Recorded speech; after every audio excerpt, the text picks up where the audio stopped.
How is this happening? How can this be? It's almost to the point where you don't want to believe that it's happening, but the video proof is right there in front of you.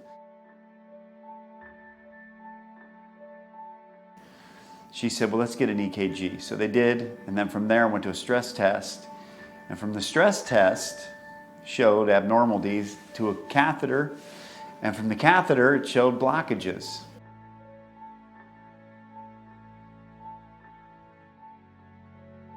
But my day-to-day life was I trained jiu-jitsu 3 times a week. I mountain bike at a very extreme level.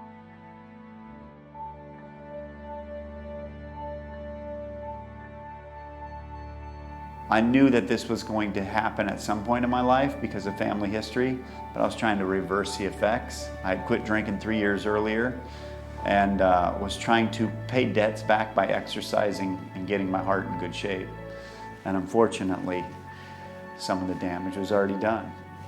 It's like driving a car with a known problem, and you think, well, I can still drive it. Is the motor gonna die on this road trip? And that's what you start to think about with your own body.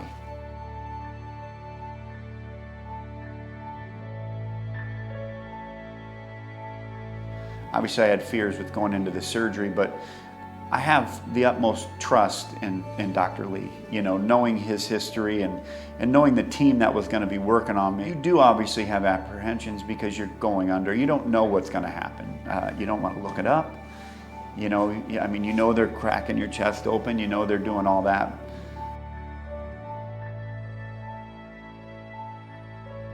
I'm 3 weeks out of with a scar from here to here.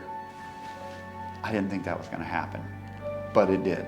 And I want other people to know that it can happen. I feel healthy enough to go do things, but my heart rate can't get over a certain level, is what they tell me, which is understandable. But I feel like I could get right back to where I was. If you don't pay attention to what they're telling you, you're missing out on the Mercy Touch, because they'll tell you the right things to do, but you got to pay attention to yourself. You have to listen. Now I know that this has been not permanently fixed, but it's a repair that's been done. So now when I'm driving down that road trip, I don't have to worry about the motor as much. You know, it's now I can, and I'll run it as hard as I did before.